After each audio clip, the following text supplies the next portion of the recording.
Hello, good evening. Welcome. This is Ghana Tonight. We're live from the news about Desa Kanda, also live on TV3 Ghana on Facebook, DSTV on 279. We're all across the world on 3news.com. I am Alfred Ocansey. Tonight, yet another no-show at the Supreme Court earlier today in relation to the attempt to halt the ongoing processes seeking to remove the Chief Justice, Justice Gertrude Tokono. We have the rundown, including some new information we're picking. Stay with us here on Ghana Tonight.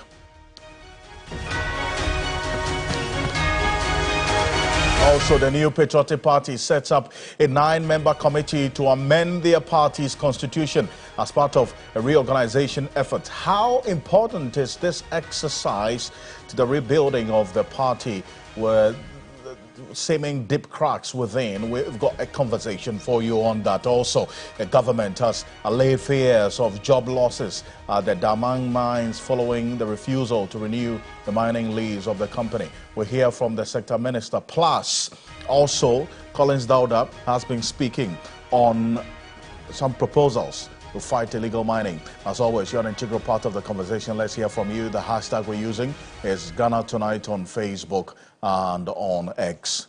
Let's get talking.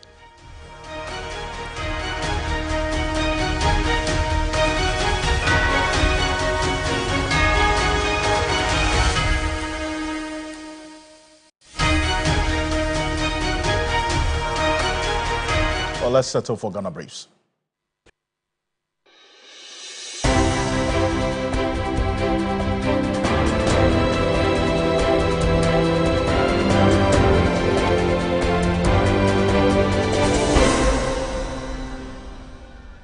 The new Patriotic Party has established a 9-member committee to spearhead constitutional amendments, a move deemed essential following the party's defeat in the 2024 general elections. The initiative stems from recommendations made by the 11-member committee chaired by former Speaker of Parliament Professor Aaron Michael Quay, which was tasked with investigating the causes of the electoral laws. The committee led by Reverend Professor Aaron Michael Quay submitted their report to National Council. National Council accepted the report, but there are several steps that we need to take as a party. And key among the discussions that we had at National Council, and also based on the summary evening presentation that was done by Professor Michael Aaron, there will be a need for some constitutional amendment.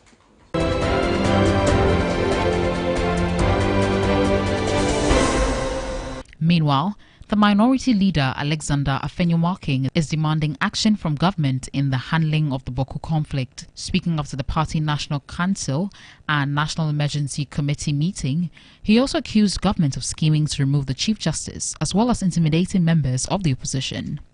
We are also urging upon government to do all it can to ensure the peace in Boko. The situation is getting out of hand, and they inherited a peaceful country. They must keep it peaceful.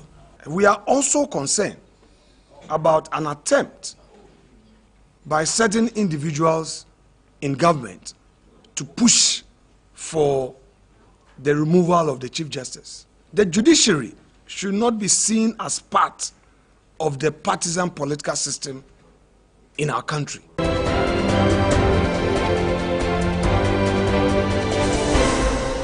The Attorney General, Dr. Dominic Ayine, says no law bars President Mahama from consulting the Council of State over petitions seeking the removal of a Chief Justice. His statement stemmed from a call by former Attorney General Godfrey Dame to suspend the processes to remove Gertrude Tokono, citing the injunction applications before the Supreme Court. Well, there's an application for interlocutory injunction pending, so why would anybody proceed? I'll find it quite interesting and quite odd, and be the height of a disregard for the rule of law if they proceed in that manner. So as far as you are concerned, you expect the President to halt the consultation with the Council of State while this is pending? It is not my expectation. It is the expectation of the law. The law expects that such regard for due process be observed. And so it will be actually a confirmation of their disregard for the rule of law.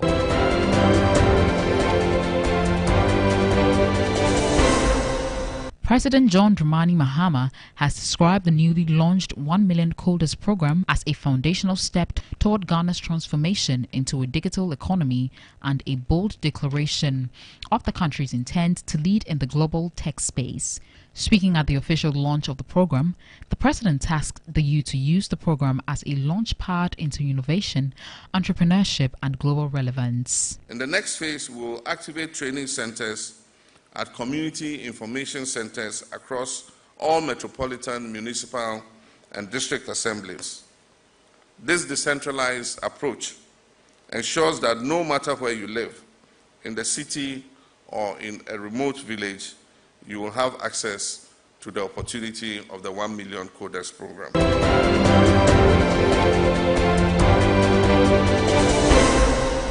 A petition seeking the removal of Supreme Court Judge Justice Gabriel Scott Pomang has been withdrawn. The petitioner, Samonie Ejedua, who was a former clerk of the judge, filed the petition on March 17th. The petition, among others, asked the Chief Justice to remove the judge, citing lack of competence, poor performance, and questionable character in contravention of the standards required of a Supreme Court judge. But in a turnaround, a letter dated April 9, 2025 and addressed to the Chief Justice announced the decision of the former court clerk to withdraw the petition.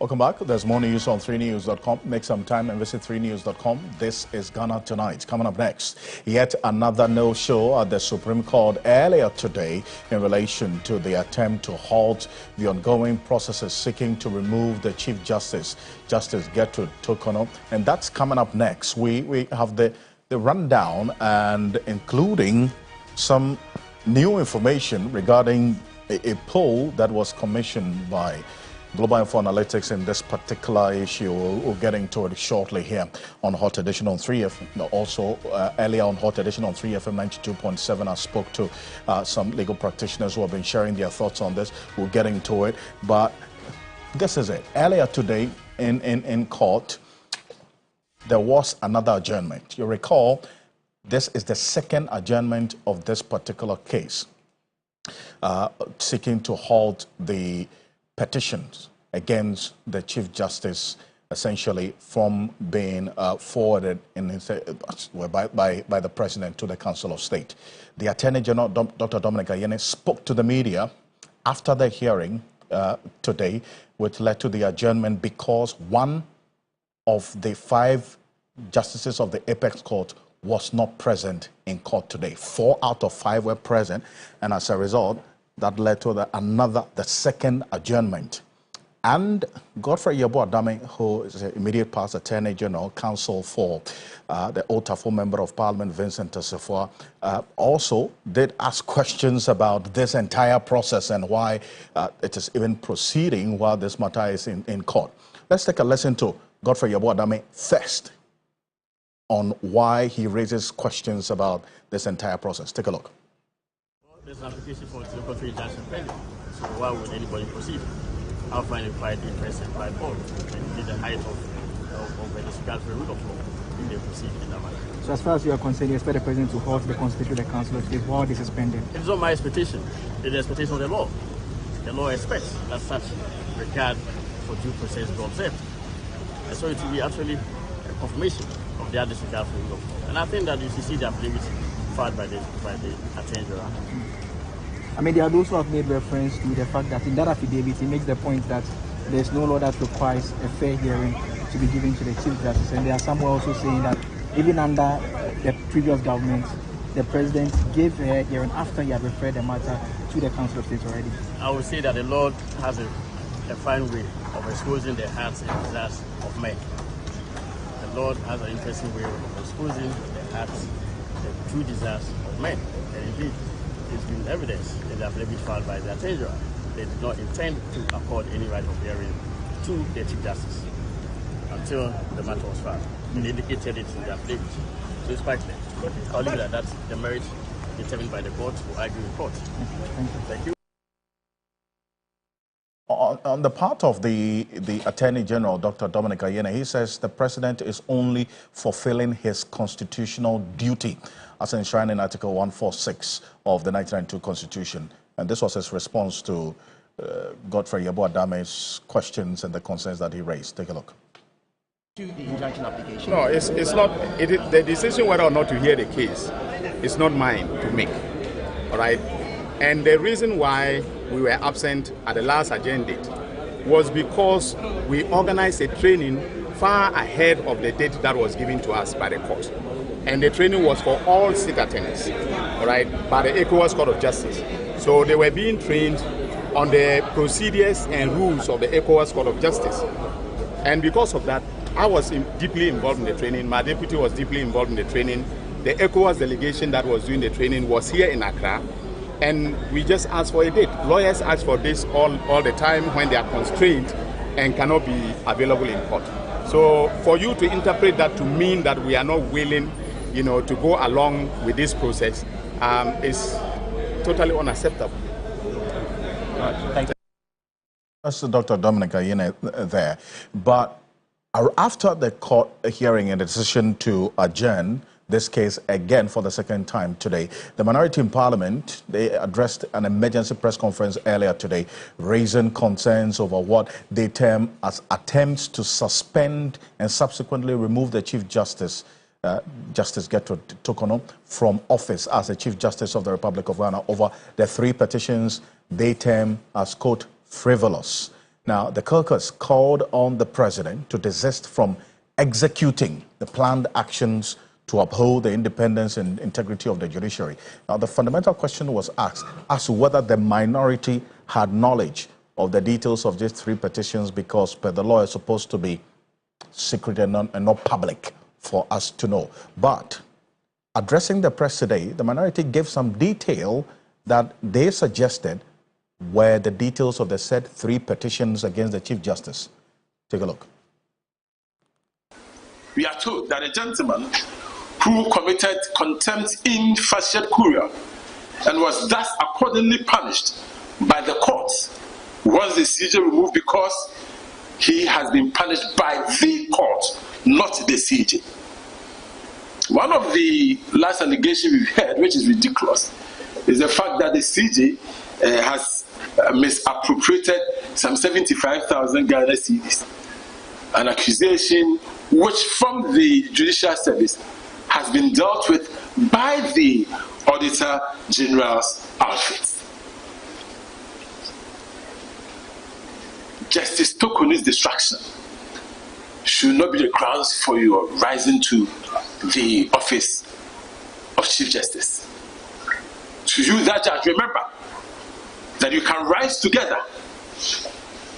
But if you ride on the distraction of somebody to rise, remember that posterity will not be kind to you. To our development partners and foreign missions in the country, this is the time our country needs you most. The destruction of our judiciary will begin the end of our country's democratic experiments.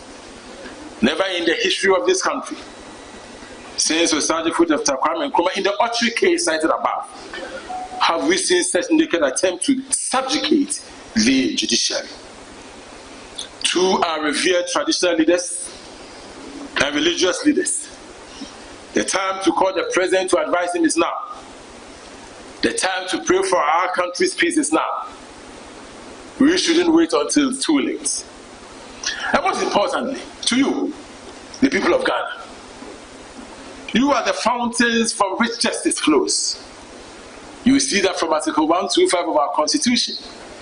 It says that justice emanates from the people and shall be administered in the name of the Republic by the judiciary, which shall be independent and subject only to the Constitution.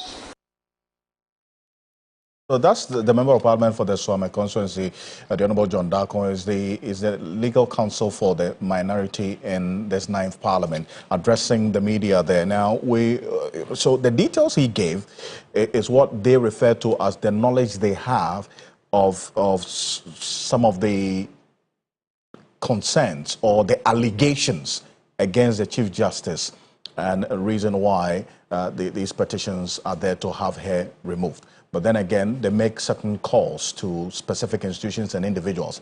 They were not alone in this. After the NPP's National Council meeting today, which was primarily to receive the details of the said report by the fact-finding committee led by Professor Aaron Michael Quay, the minority leader, Alexander Panyomakin, also spoke to the press about two things. First, about Boko, and then ended on the call to the president regarding these petitions against the Chief Justice. This is what Alexander Panyomakin said. We are also urging upon government to do all it can to ensure the peace in Boko. The situation is getting out of hand, and they inherited a peaceful country. They must keep it peaceful. What is happening in Boko, where security personnel don't feel safe, is not the best for our country. Second, we are also concerned about the persecution and the harassment of political opponents, particularly our party members and former appointees. MPs are now being harassed by expressing their views on governance issues. We urge government to demonstrate tolerance. After all, when they were in opposition, they were at liberty to raise a number of issues. The recent event at the residence of Reverend Ntim Fojo leaves so much to be desired. Very unfortunate. In any event, they could have used due process of law to, invite him. And then the final point, government must focus on issues of governance, creating jobs, and helping better the lives of the people. We are still aware that a lot more are being dismissed from various state institutions that are even very independent and are limited liability companies, and whose budgets do not rely on government budgets. We are also concerned about an attempt by certain individuals in government to push for the removal of the Chief Justice. The judiciary should not be seen as part of the partisan political system in our country. All we need is to have an impartial judiciary to dispense justice. What is happening is unacceptable, and it's clear that the NDC government wants to infiltrate the judiciary and make it partisan. But my advice to all judges in the country: stand together. Let not somebody create an impression of one of you and think that by dislodging one of you, you will be the next. The next day, you would also be the next. The judiciary must stand as one body and make a full statement to condemn this act. The Ghana Bar Association must also stand for the judiciary. Civil society organizations must stand for the judiciary. Yes. All these flimsy, pedestrian excuses, looking at what is out there, you wonder whether these are real, grounds for the removal of a Chief Justice. And, well, this is NDC for you.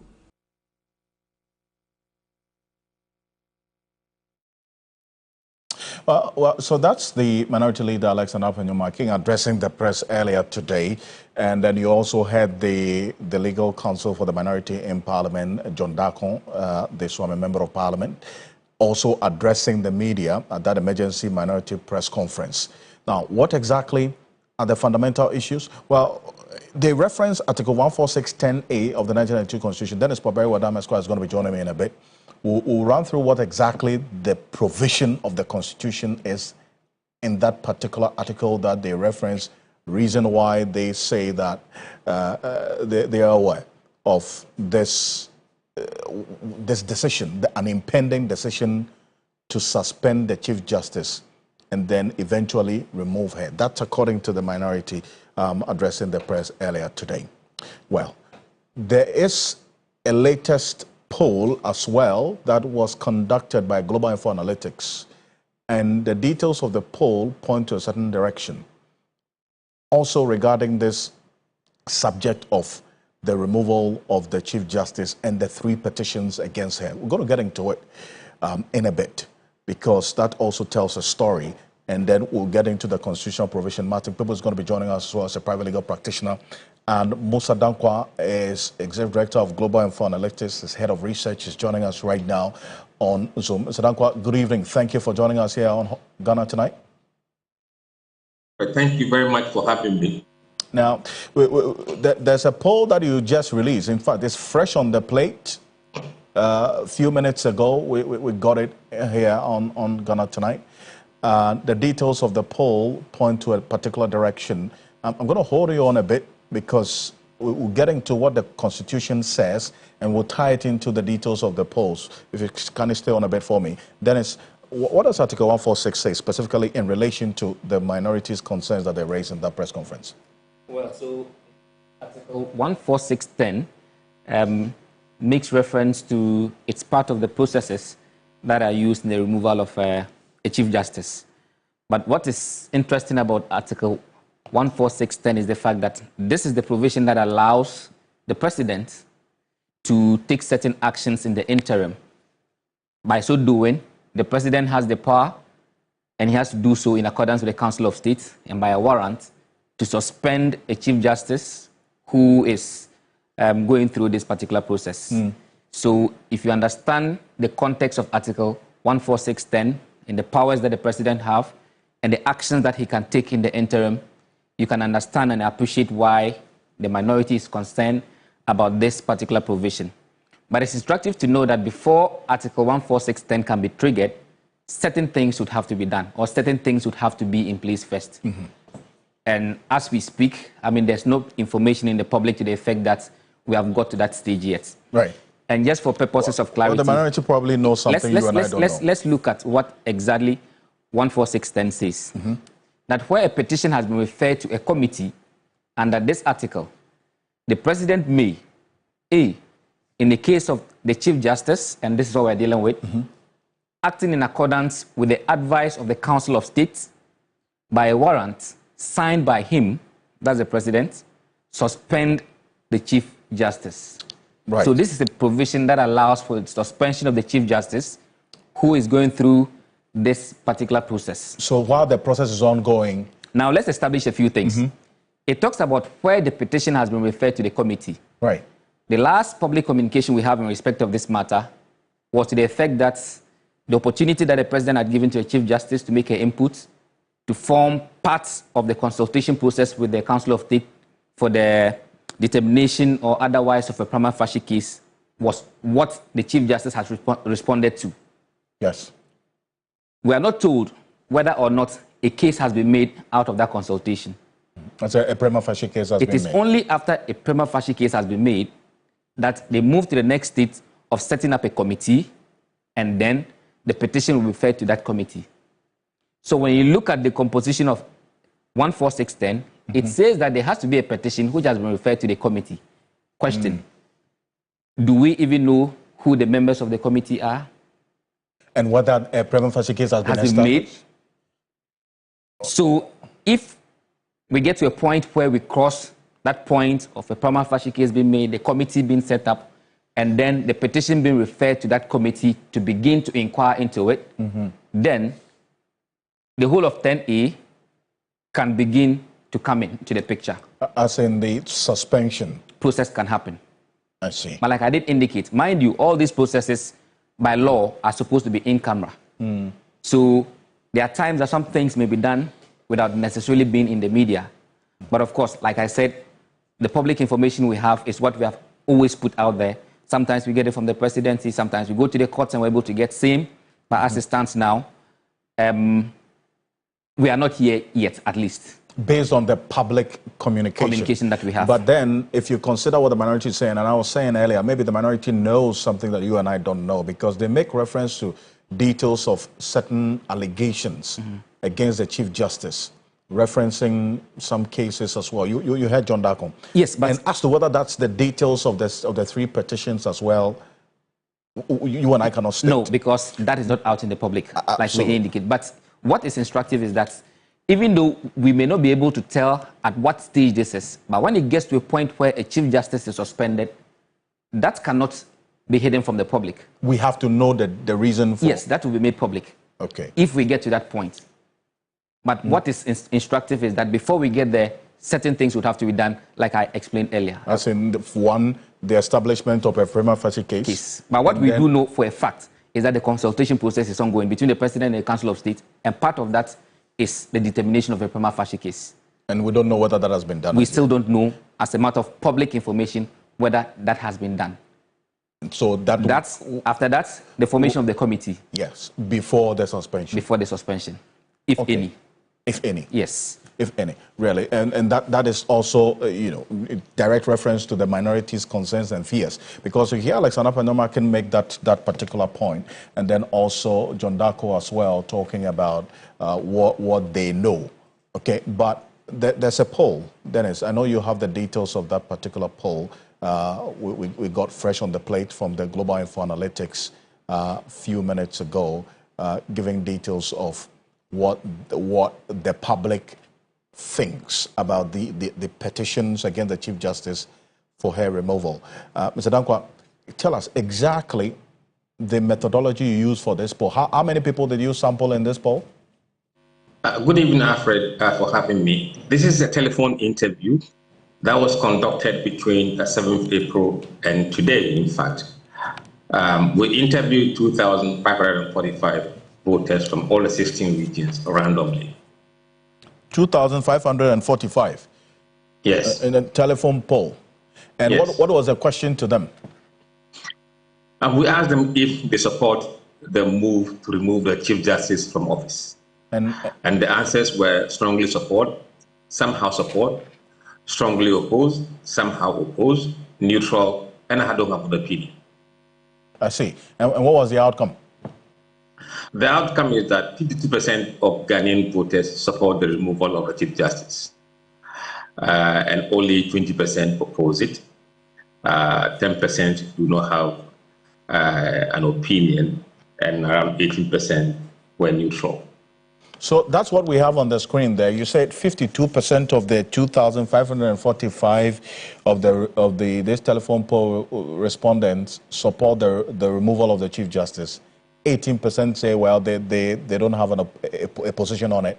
20% oppose, and 10% also are in there as well. But is this a nationally representative poll, the 2,545? Is it across all 16 regions? Yes, across all the 16 regions.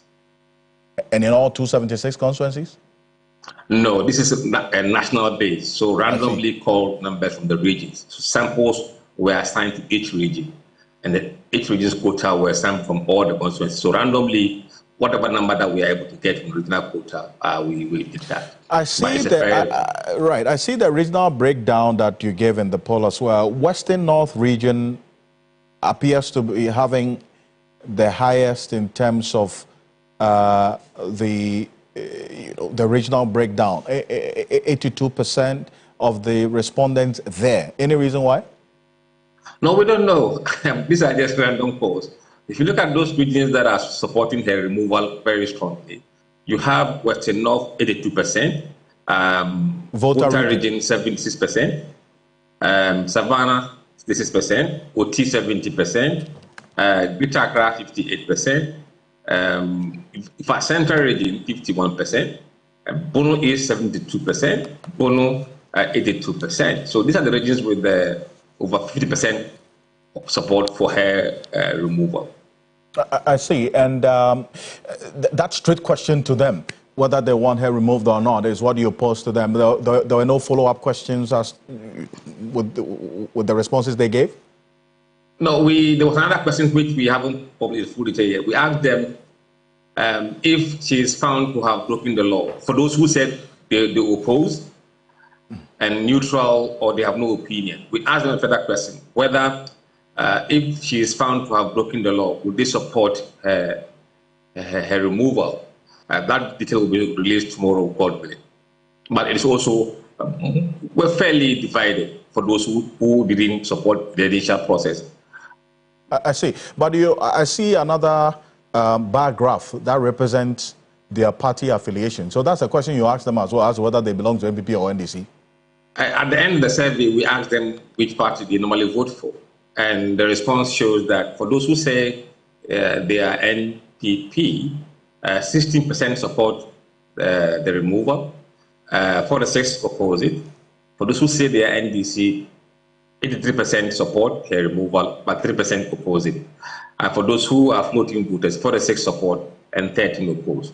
And those who support other smaller parties, 37% support and 9% oppose. And for those who don't disclose their party affiliation, 34% support and 18% oppose. Okay, so just for the benefit of our viewers, the color code we use to represent these bars, the red bars you see there represents those who are in support. Who are opposed, red opposed. In your own chart, sorry, yes, I'm explaining what we did out of your poll. Okay. Right, because we had to, as it were, make your poll graphically representative for our screen. Okay, so it's essentially your detail, but then again, redesigning it just for the readership and then also the visibility for our viewers. So what you see there, the red bar represents those who are in support of the question that you asked, whether they support the attempt to remove the Chief Justice. On the part of the MPP supporters or the persons whom you sampled who say they normally vote for the MPP, 16% of them say they support it. And did you follow up to ask them why? Or it was just... No. This is a close-ended question. Okay. I see. And 46% oppose. But in the case of the NDC, 83% of the respondents say they support her removal. And did that also cut across some of the regions we know are the stronghold for the NDC?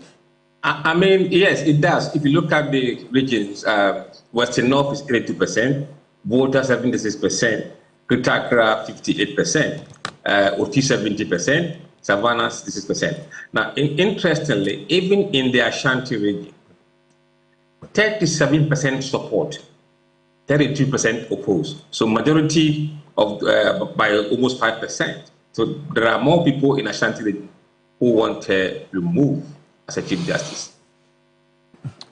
I see. Because then Western North against the Volta region, which is described as the World Bank for the NDC, comes in second. And you say that these samples were evenly distributed? No, they were distributed based on the voter population of each region. Okay. So, but obviously there are more voters in the Volta region than the Western North region. Yes. So why is it the case that we had the Western North region respondents being the highest in those saying they support? No, it means that there are a higher proportion of people in the Western North who went to remove than in the Volta region. In the Volta region. I see. Which is the World Bank of the NDC.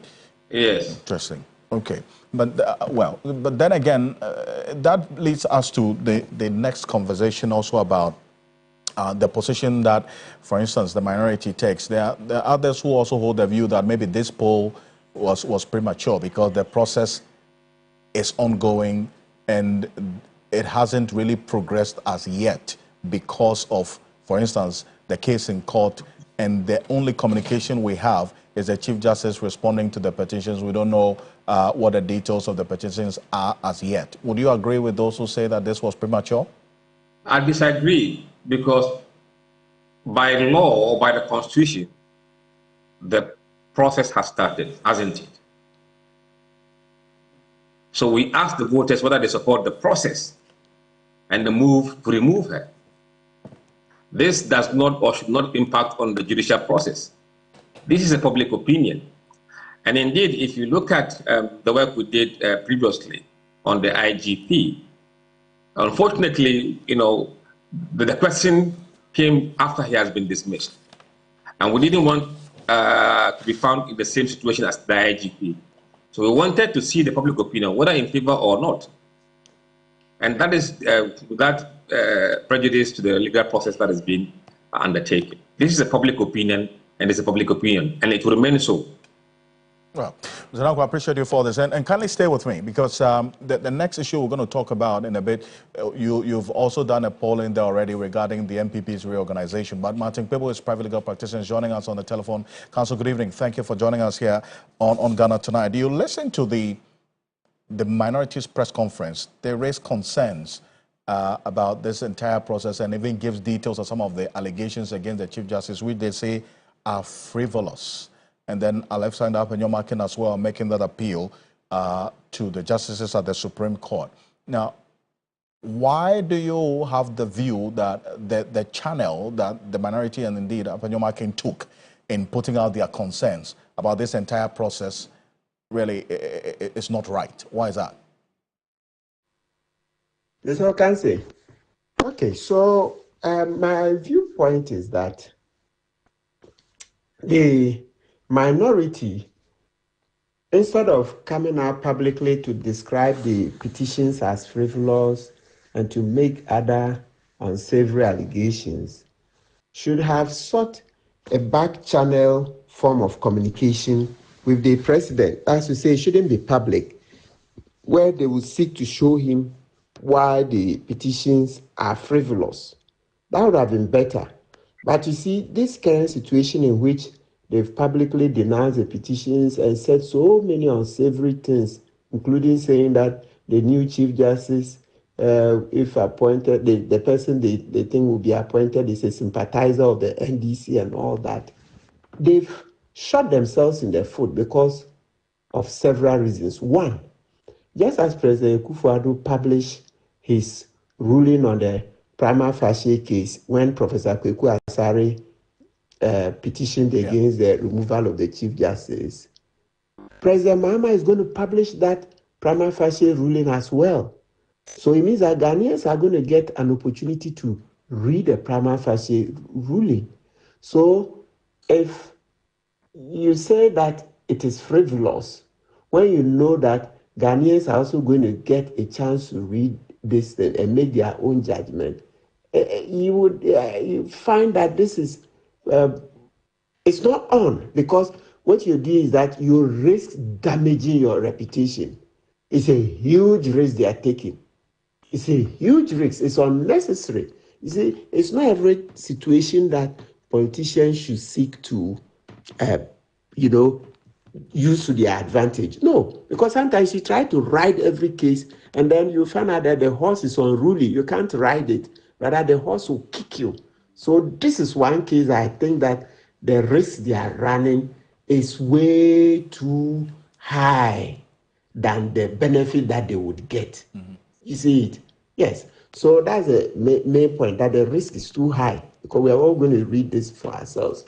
Now, number two, in situations like this, mm-hmm. to the extent that at least the public doesn't even know who it's going to be the next Chief Justice as claimed by the minority, it means that they are bastardizing the judiciary. Yes, that is exactly what they are seeking to do, because we don't know the candidate yet. Nothing has been said, and you're already telling us way ahead that there's a certain candidate who will be coming and he's a party sympathizer.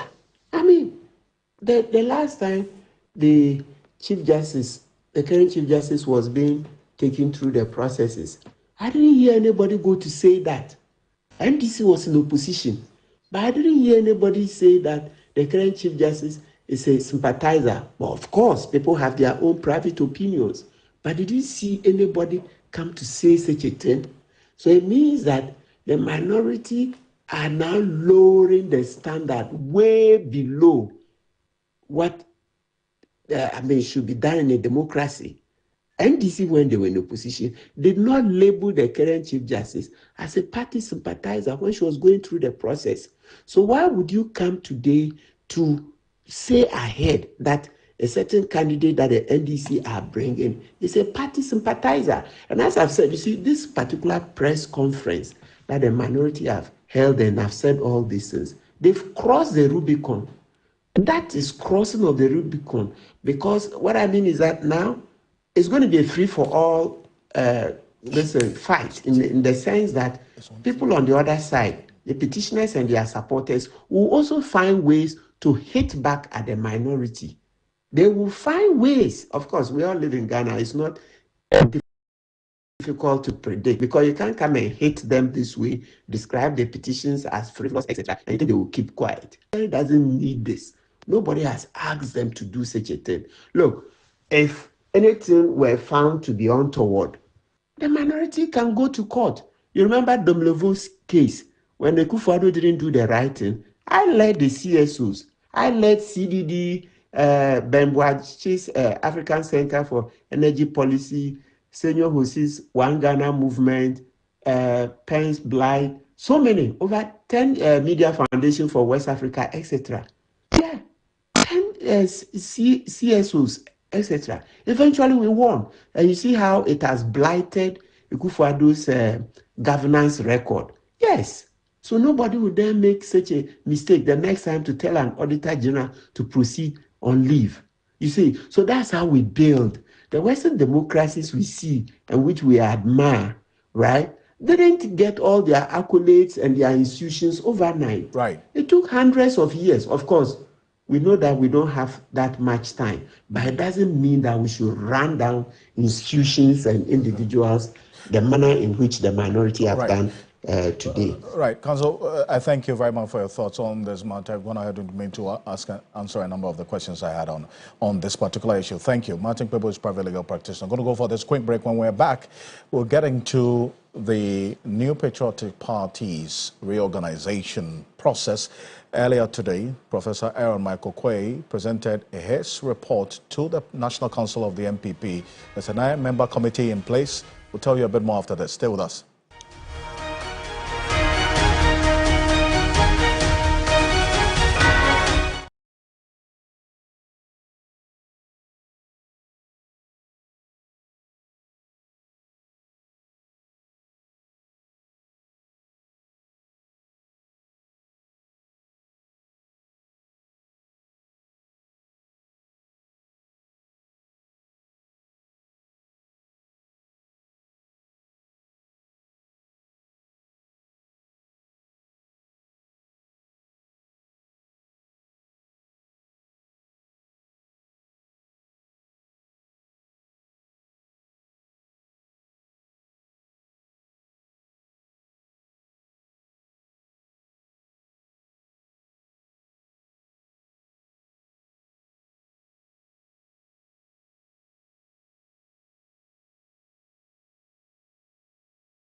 Welcome back. This is Ghana Tonight. Coming up next, the New Patriotic Party has set up a 9-member committee to amend the party's constitution as part of the reorganization efforts of the party. How important is this exercise really to the rebuilding of the party with the seeming cracks within, and what the party says their sole objective is to unite the party ahead of election 2028.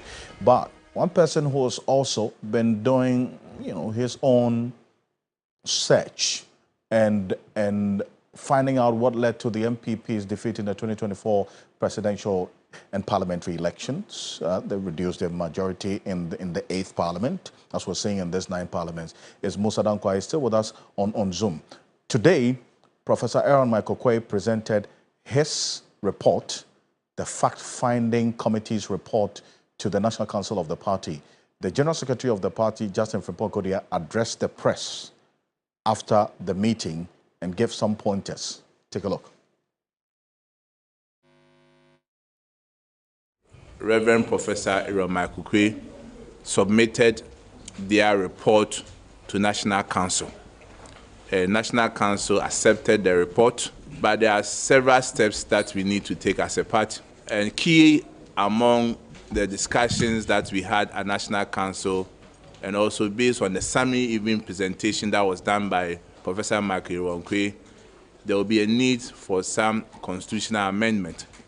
So based on that, the National Council has constituted a 9-member committee to look at Professor Michael Quay's report, particularly emphasis on where issues of proposals or amendment has to be made to our constitution. We have just received the report today.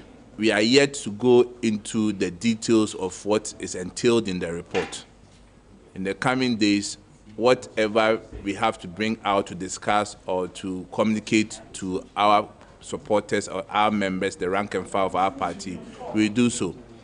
But we want to caution members of our party not to be in the haste to say things which are not even in the report, and for people to make several assumptions, to even make accusations and counter-accusations on social media, in the media. There is only one report, and that report is with National Council.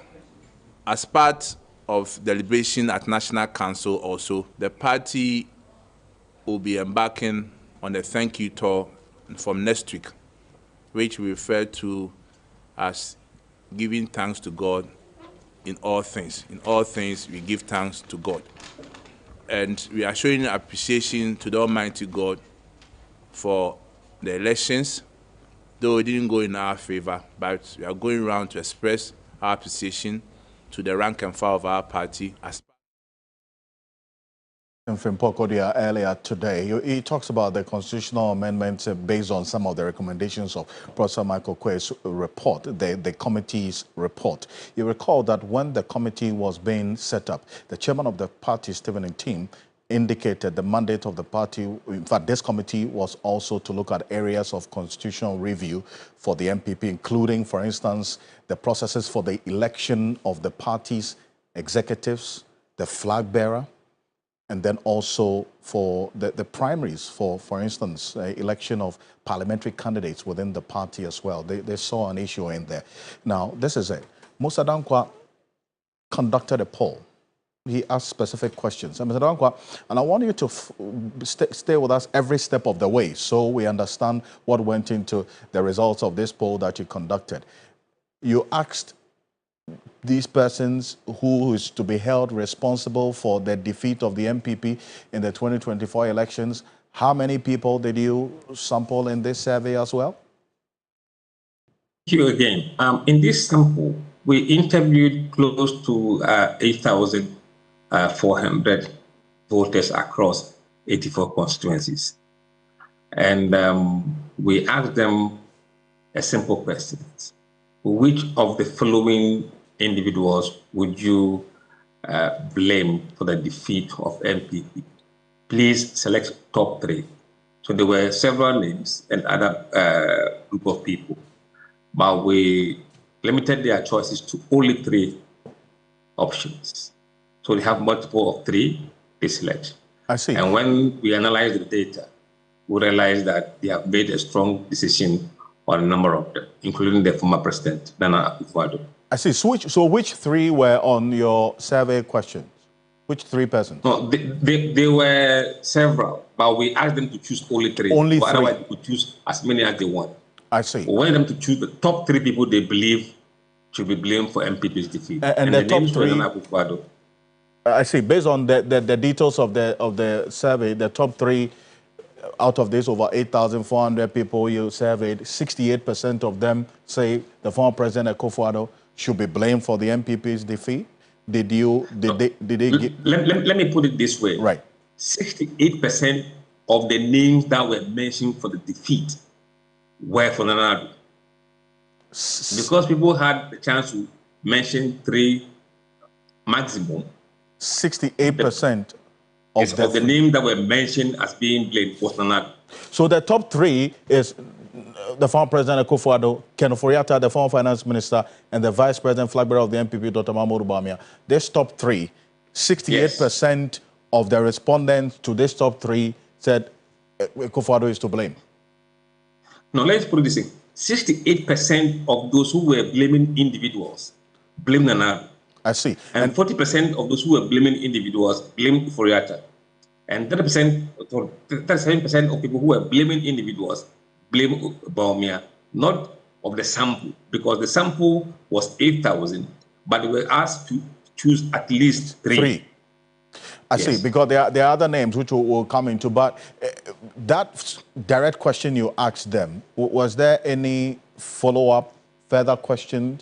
No, these were close-ended questions. Close-ended as to why the number of them were blaming Akufo-Addo for the defeat of the MPP in 2024?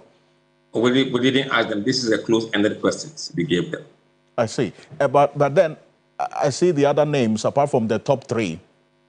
Dr. Matthew Poku Prempeh was the running mate to Dr. Mahmoud Bawumia, came in 4th. And then government appointees came in 5th. Members of parliament, and then Kennedy Agyapong. I mean, how did he appear in there? What did he do? No, there are those who said that his campaign against Bawumia in the primaries may have damaged Bawumia to some extent. And if you hear some of the messages the NDC was using on the campaign trail, they were actually using the voice of Kennedy Agyapong. So that may have also contributed to the people who were singling him out for blame. I see. And for members of parliament, exactly why? If you look at what happened in the parliamentary elections and the number of people who lost their seat, the MPs really bore the brunt of the losses, and some of them were blamed actually in the constituency for not doing enough for the constituency, and that may have also contributed to the loss that the MPP suffered.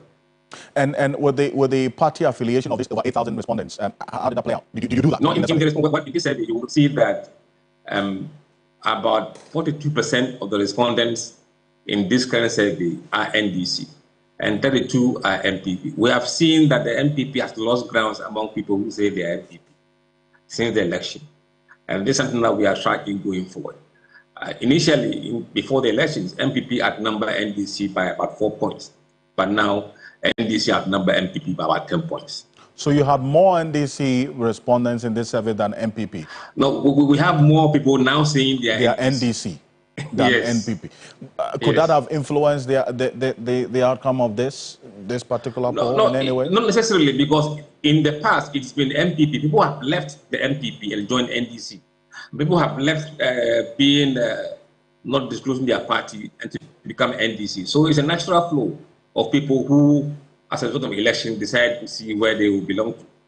And if you go to Ghana today to do a poll, you will see that there are more NDC people than MPP. And even though they blame Dr. Bawumia as part of the top 3 for their defeat, they still, based on the same respondents of this survey, 48.1% of them say, in terms of the leadership of the party in 2028, Dr. Mahmoud Bawumia leads in that state as well. How do I reconcile both?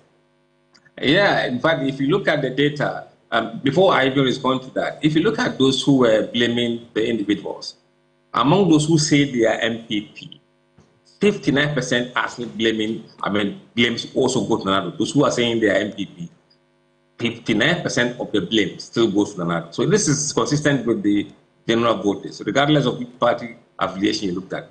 And then when you ask them, who do you want to lead MPP in the future, at the moment, 48% are saying Bawumia, compared to 25% for Kennedy Ejapon.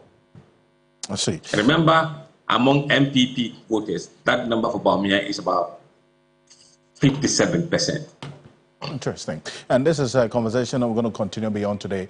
Mr. Danko, I appreciate you as always for staying with us to talk about this. Thank you so much.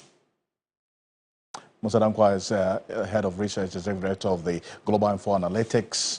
And there's more of this on 3news.com. Make some time and visit 3news.com. Thank you for staying with us here on Ghana Tonight. Join the New Day team and the Sunrise team tomorrow morning, 3FM 92.7, also on TV3 here for the New Day team. My name is Alfred Ocansey. Have a good night. Ghana Tonight is brought to you by Flamingo Paint. Superior durability, superior hiding, superior coverage, simply superior. Sasso insecticide spray and coil.